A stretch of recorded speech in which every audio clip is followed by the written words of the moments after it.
Whatever time of the day it might be for you. Welcome to my channel. If you are new here, I am so glad that you're here. My name is Kim. I am an author illustrator, and here on YouTube I like to create cozy and intentional content about books, about writing, and just lifestyle, in hopes to inspire you to live a magical and whimsical life. Even if it's just an ordinary life, I think we can find wonder and magic in our everyday little things that we do. I'm very inspired by Morgan Long's videos. She creates similar content like this, where she just showcases her everyday life and she romanticizes those little things. And I feel like that's so important to do, because oftentimes we get caught in this loophole where we feel we have to be living somewhere amazing and somewhere grand in order for us to fully enjoy our lives. And to be completely honest, a major part of my life, I was stuck in this cycle where I had to have the best job. I had to be doing amazing things in order for me to feel like I was living an effective and amazing life. And I was totally disregarding the everyday little mundane things that were bringing me such joy. So I hope if there's anything you take away from my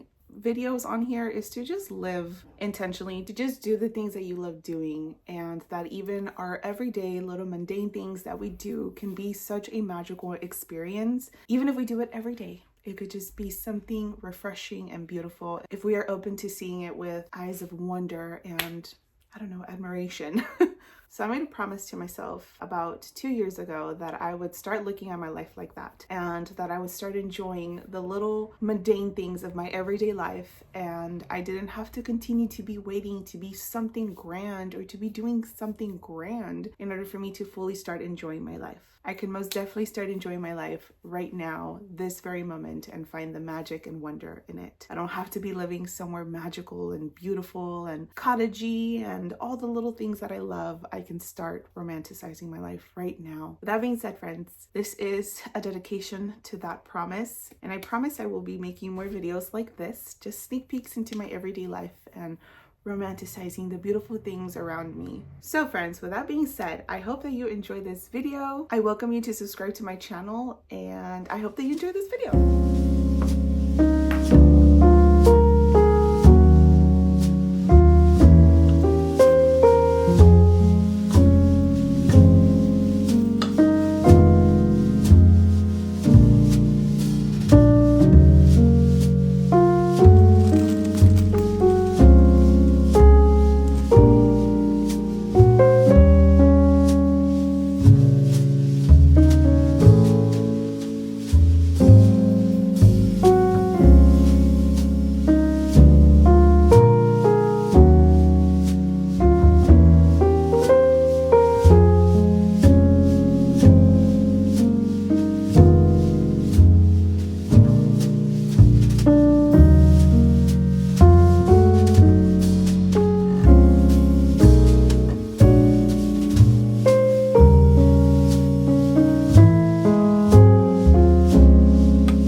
So friends, this is a day in the life.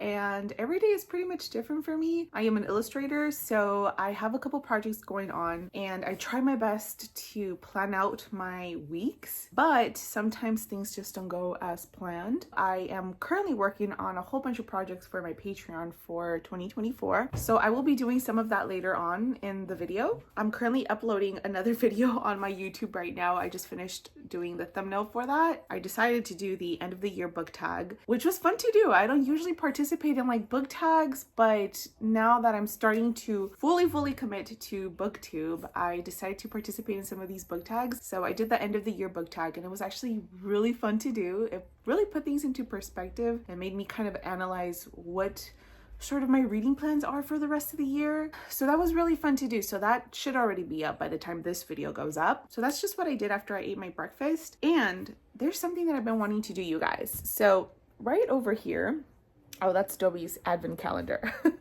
But over here, I have like a whole bunch of bookshelves over here. And I don't know if you guys seen my Organize My Bookshelf With Me video. I'll have that link down below. But I did organize my bookshelf video with me. And before, my books were organized just by color. And when I did that video, I decided to do the books by category rather than by color. But to be completely honest, I didn't super love it. I don't know why. I think for me, it's just pretty to look at bookshelves that are color coded. I don't know if that's weird, but that's just like a personal preference. So you guys, I decided that I'm gonna color coordinate my books again. Hopefully I don't regret that decision later, because last time I organized my bookshelf, it was quite the moving around and I was pretty exhausted. But I mean, it's not gonna require a lot of thinking. Before, when I did the whole category thing, I had to really look at the books and see what categories they would fall under. But this time it's just going to be based on the color of the cover. So considering I have some downtime right now before I hop into doing my next project and working on my Patreon stuff, I'm going to get a good workout in and organize my bookshelves by color. I don't know, you guys, they just look really messy when they're not color coordinated. I feel like when I used to have them by the color of their cover and organized like that, my bookshelves just looked a lot more organized, and right now it just feels like a whole bunch of mess. Also, I did this little setup for Christmas and I'm not sure I love it. It just looks kind of bulky. I don't know, it's making me anxious. So I'm gonna fix all of this. So let's get started. Where do I start? Okay, the real question is, do we want to put some music on or do I want to listen to an audiobook? I think I'm going to listen to an audiobook. No. I'm going to put some music on.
Guys, I was trying to figure out why I don't have enough books. I was like, I thought my shelves were more filled than this, and I completely forgot that I have a Christmas book tree up, so I have to consider all these books while I'm color coordinating my bookshelves. I was like, wait a minute, I thought I had more books than this, and I'm like over here scratching my head trying to figure it out, and then I was like, wait, I have a Christmas book tree. So now I don't know what to do. Should I leave space for it or should I just worry about that when I disassemble my book tree and put everything away next month? Also, you guys, let me show you what I have here. Oh, look at Dobie. He's over there sleeping his little life away. But, okay, hold on. Let me zoom you out. Okay, there we go. So me and my husband have this thing where we make crafts every day in December leading up to Christmas Eve, I believe. So we have a little admin calendar where we pick out a little activity and that's what we do. So yesterday it was make our own ornaments, and he made He made a Batman. Look at his Batman. He made a Batman.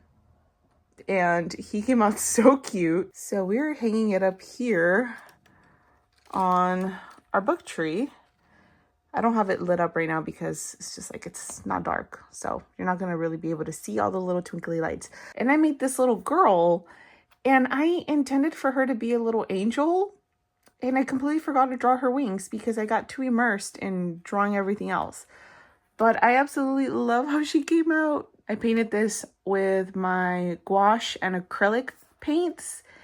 And look at that little gold. I did little like gold dots and swirls on her dress.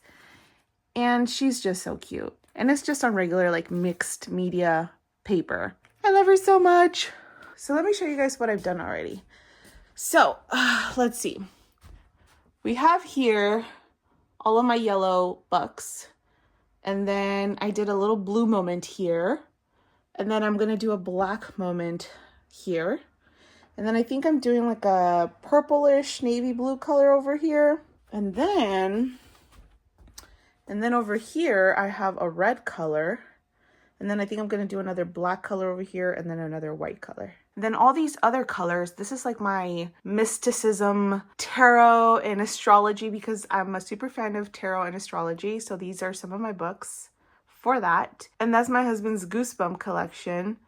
And then I have like, I don't know, I guess you would say these are like classics up here with my little spooky house that I refuse to put away for Halloween. And that's just like a little mini shelf. I don't know.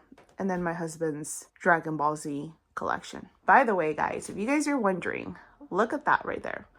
Let me see. That's really high up, but let me see if I can point you guys. So that picture right there, I forgot what company I use, but it's a company that transforms you into The Simpsons. And I got that for my husband last year for Christmas. I sent over a picture of us and Dobie, and they illustrated it for us. They pretty much just send you a digital file and you can go and get it printed. So I did that for him last year and I bought a frame for it. And that's what I gave him for Christmas last year. And he was so in love with it. It's like one of our prized possessions. Look at that. I don't know if you can see Dobie up there. That's when, that picture is when he was like a puppy, so obviously he's a lot bigger now, but it's so cute. We're gonna have that forever. Okay, so it's not going too bad. I'm almost kind of done. I only have like a couple of books down there and some over here. So I think I'm just gonna finish doing that and see what else I gotta do. Miss the things we did. All the joy it brings to be with you.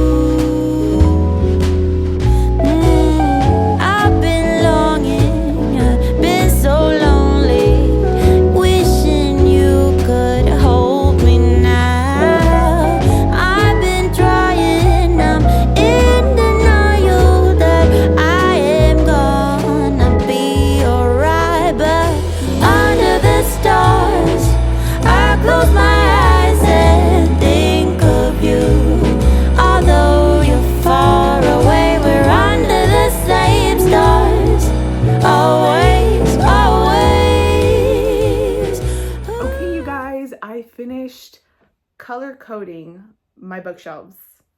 As you can tell, this was so pleasing to do. This just looks a lot more organized compared to how I used to have them by category. I love this a lot better. So I did my yellow, my blue, my black, and then I have, what is this? Like a purpley color, and then I just put my ACOTAR in there because I am not color coordinating those. Those are staying as they are. And then over here, so I decided to rearrange my little Christmas moment that I had just because I thought it looked too messy how I first had done it. So I just did a little Christmas moment right here with a couple of Christmas books that I have that I'm hoping to read during the winter season. And then over here, I just did like a little fantasy, children's books, graphic books moment. I put my Harry Potter collection, my Nevermore collection, which I really want to read soon. And then I love this illustration book by Lisa Asiato. She is one of my favorite illustrators. She draws so beautiful. And then down here I have some of my husband's books. Well, a lot of these are mine over here, but that's his Scott Pilgrim versus the World books. And then up here I decided to do like a little dark academia moment kind of, sort of, just not these right here. These are just random books that I had. This is like the only little stack of books that I have that are like green. But I did like my Ray Bradbury book collection. I put it right here. And then I decided to move this frame over here, which was on my desk. And then the rest of this kind of pretty much stayed the same. I actually still need to clean this up, this one and this one. But I did a little red moment. Oh, this is my rag that I was cleaning with.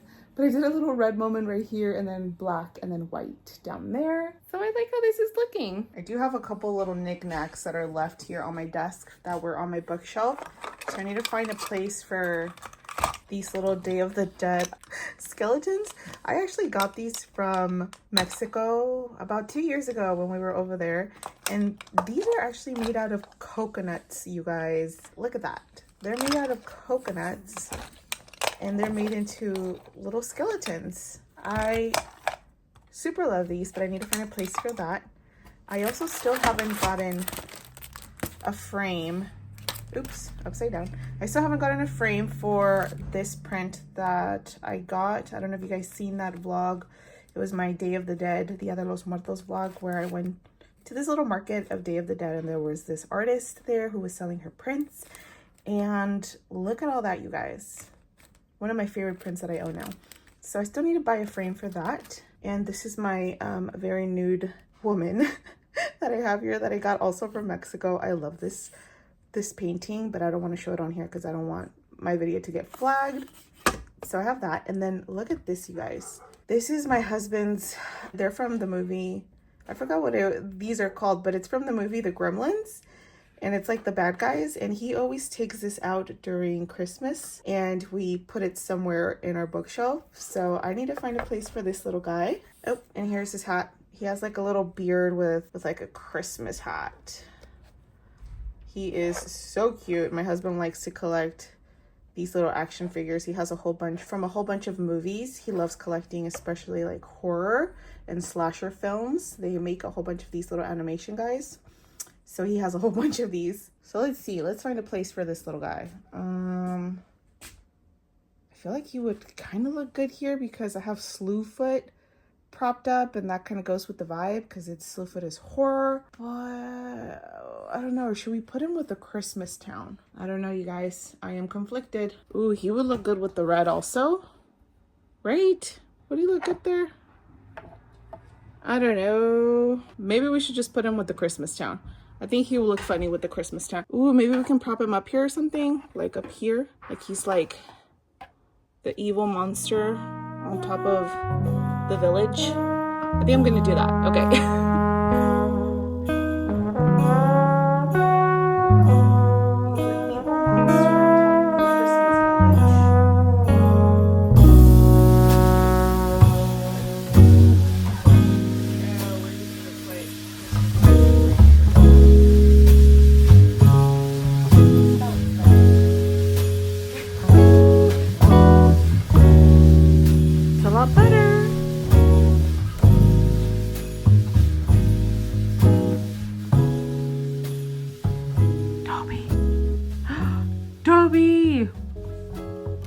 Hi friends, it's been a while since I've done a voiceover on my videos, so I figured I would do it on this part. I want to share something with you all that I recently read that I resonated with so much. I read somewhere how older daughters, or the children who were first born before their siblings, how they can be a little unhinged is what they called it. And they're unhinged because they had to grow up pretty fast and because they had to help taking care of their younger siblings. So these unhinged oldest siblings are giving themselves the opportunity to relive the childhood that they grew up too fast to have. These days, you see many older people, or at least I do, and I resonate with this, still connecting and loving things that one would say is for children or for teenagers and whatnot. I honestly never understood really why I was so fascinated, especially now as an adult, with watching cartoons and loving graphic books and children's books. I could read a children's book and I would be so satisfied and full of gratitude. How I find peace in just sitting down and just doing crafts. My mind and body connect to these slow-paced and childlike wonder activities, and I just always thought, well, I like what I like and that's it. There's no real reason behind that. And honestly, there might not even, but I just resonated with what I just recently read. I am the oldest sibling of my siblings, and at a really young age, I was faced with many responsibilities. I have 3 younger siblings, and oftentimes my parents will look to me to set the example, to help them with my siblings, considering our circumstances. We couldn't afford a nanny. So as the oldest, a lot of these responsibilities fell to me. It was hard, and oftentimes I couldn't truly enjoy my childhood. I felt like I had to grow up really fast and be more mature at such a young age. I share all this to say because I worked tremendously hard to be okay with still loving these things that bring me joy. I felt silly oftentimes for finding joy in what some might consider children activities, but to me, I am coming back to a childhood that I sometimes didn't have access to. And it feels great to be healing and tending to that part of myself. Books, crafts, and cartoons, musicals, little small and whimsical moments like fuzzy socks or a warm sweater really stimulate me and make me incredibly happy. And honestly, I feel like even if you did have a great childhood, or even if I would have had just a perfectly a-okay childhood, I feel like these little things and connecting to those childlike wonder activities are so important even now as adults. I want to share with you all how it is okay to love these things and how there is nothing wrong with that. I think what often fails adults is that they disconnect from their childlike wonder. They stop believing and seeing all the magic, the very mundane and everyday magic that surrounds us. So, if you're feeling brave and you would like to share, I would love for you to introduce yourself down below. You can share whatever you want to share and let me know if you are willing or already do connect to your childlike wonder. Thank you for being here, friends. And here's I am my trusty friend, and here's a hand